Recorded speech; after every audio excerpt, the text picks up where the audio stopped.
how many applications, big applications, are in development right now that you can't discuss? Like how secret jobs, secret projects, secret applications, dApps, whatever the case may be. How many of those have not been announced?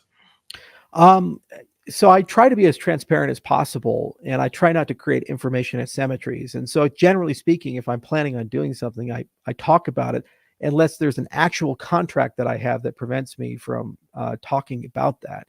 And what I've tried to do is move away from doing business with Fortune 500 government entities, A, because it's so fucking slow, and B, it's always less satisfying. Because at the end of the day, you get this diluted thing, and then they're always just trying to steal everything from you. Because they have the customers and they just don't have the tech. And once they get the tech, why do we need you guys? We'll just do our own thing. So I like much more dealing with SMEs, much more dealing with general everyday people. And the advantage there is that we don't really have to keep things private. Like, for example, I have a bioluminescent plant company. So we're genetically engineering plants to glow in the dark. It's called Ghostfire. And it's still kind of running in silent mode, but I've mentioned it. And we actually have glowing plants. So you go into the house, you fucking plants a nightlight. It's super cool. Well, I would love for those plants to be represented as NFTs and unique. And I'd love for those NFTs to generate carbon, and you can mine it. And so you buy a plant, you scan a QR code, goes your wallet.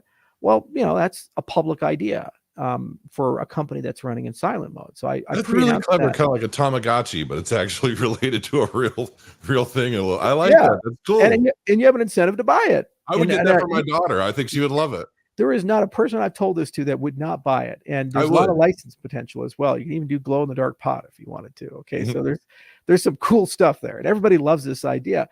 Well, that's the general concept. And I announce it because actually I'd love to work with people. There's probably tons of people like Veritree or others in the ecosystem that are a little further along on certain things. And I'd love to just partner with people and make these things happen. So I tend to announce things, even if they're in earlier days, because I see value in ecosystem collaboration.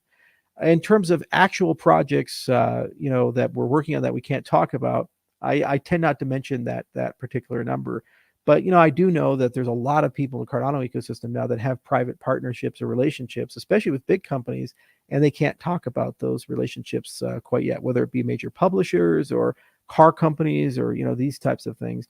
And that's cool because there's so many now that I've lost track of it. In many cases, it never even comes to me. The first I hear about it is over Twitter. Or these types of things, which is just awesome. That tells you how decentralized the ecosystem is. Right. That makes sense. I guess I'm just expecting you to know more than I guess you probably should, given the whole reason why you're developing the blockchain to be the way it is to begin with. So, right. Yeah. Well, for example, the Huawei relationship with Emergo, no one told me. And I know the Emergo guys. I've known them for like 10 years. No one said, hey, we made this deal with Huawei. I was like, okay. The first I saw of it was somebody tweeting at me, are you comfortable with this? It's like, what? Don't talk to me. It's a different company.